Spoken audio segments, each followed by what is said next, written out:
So that was a fun clip illustrating how important people are for an organization. Before, there was some kind of focus on the production function, labor, capital, materials, and energy in the so-called neoclassic theory. But now, knowledge is seen as a resource and often the most important one. You might have heard that now we live in a knowledge-based economy. Producing knowledge in greater extent is very important, and we have firms that focuses just on that. That would be a consultancy firm, for instance. So some economies are built on the production and transfer of knowledge, and that could be a competitive advantage that is hard to copy. The definition is as follows: economies which are directly based on the production, distribution and use of knowledge and information. That is from the OECD. So we're going to dig a little bit deeper into the notion of knowledge. And we have two ways that we're going to talk about: the exploration of knowledge, developing new knowledge, and the exploitation of knowledge, using existing knowledge. There's two ways to use knowledge. There is a difference between knowledge and competence. Knowledge could be some kind of lessons, some kind of things that you've learned, but we do not talk about knowledge as pure information. It has to be a little bit deeper than that. You have to have some kind of understanding around the information, not just be able to recite it. Then we have competence, and that would be experience turned into practical actions.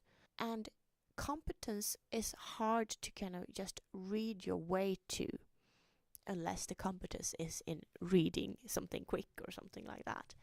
But doing something, actually using the practical actions to get experience and to use your previous experience when you do whatever it is that you do when you do something in practice. And that is one of the reasons why we have a lot of workshops in this course, because we want you to get competence, not just knowledge and lessons that you can get from listening to this lecture, for instance, or reading the course book. We want you to have some kind of experience as well that give you competence and that can be turned into some kind of practical actions once you start working, or before that even. Now we're going to look at another way to look at knowledge. You can distinguish it between explicit knowledge, that is knowledge that can be shared and documented. That would be know what and know why. Something that you can be like, okay, I can write down a fairly good instruction about this, and then the person who reads it can understand it. That is explicit knowledge. Kind of easy to transfer that kind of knowledge. Then we have tacit knowledge. That is experiences and lessons which cannot easily be shared. Know how and know who, and so on. And I believe that when you listen to this lecture, you get some kind of explicit knowledge from me. That is all I can share with you at the moment. In order for you to have tacit knowledge of this subject, you need experiences and lessons.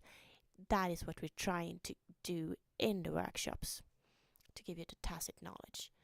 But this is of course interlinked with explicit knowledge, so it's good that you have both, so that you can understand the connections and understand the theory behind what you're doing, and that you know what you're doing when you get the experiences. Now I'm going to give you an example of when knowledge really was the key. There was the Swedish energy firm that is state-owned, called Vattenfall. They had a consultancy department, and they decided to sell this part of the firm to another company. So they decided to sell to a company called Pöyry. And this was a consultancy firm, so the key resource was the people. But then there was another company, Norconsult, who was also interested in this. But Pöyry got the offer, got to buy the company, Vattenfall Services. What happened then was that Vattenfall consultancy department was sold to Pöyry, but Norconsult saw that we could not get the actual company but maybe we can get what's most important in this company, the people.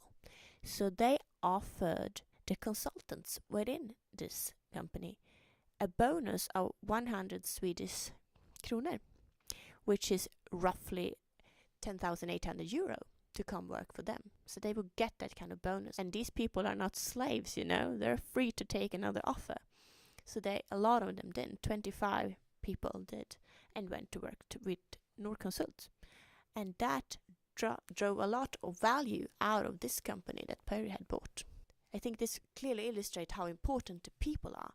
That they are the ones that actually substitute the value of the company, and they are the key resource for a consultancy company. So people are the long-term asset of the company because they acquire knowledge. And employing the right people can give it a competitive advantage. Then perhaps you would like these people that you have to talk to each other and to be creative and to give the company value. And then the physical framework or the environment can be important. So what does it look like? Do you have an open office space? Do you have rooms for discussions? How can you kind of design the environment for the people that you have employed so that they will bring value to the company? Are the right people near each other? Are resources that they need easily accessible? And do people have natural meeting points? And some important aspects. So people are important, but how can they learn? Well, they can learn through innovation activity.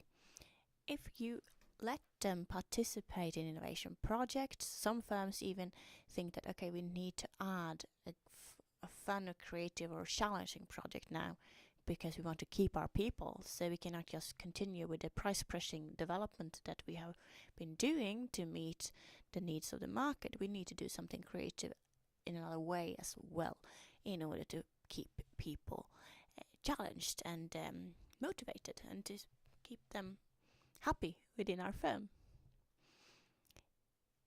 People also learn through being parts of team, and teams learn together. And that is something you can leverage, because in a team you have individual learning, you have also knowledge sharing and interpretation integration within the team. The team kind of learn together, they teach each other and they learn how to work together. And we need to look at how the individual work and how the team work together, and that is best done by a team leader or a project manager who works closely with the individuals in the team. And that person can see, okay, how can we equip the team members? How can we make them learn and develop and feel challenged and motivated at work?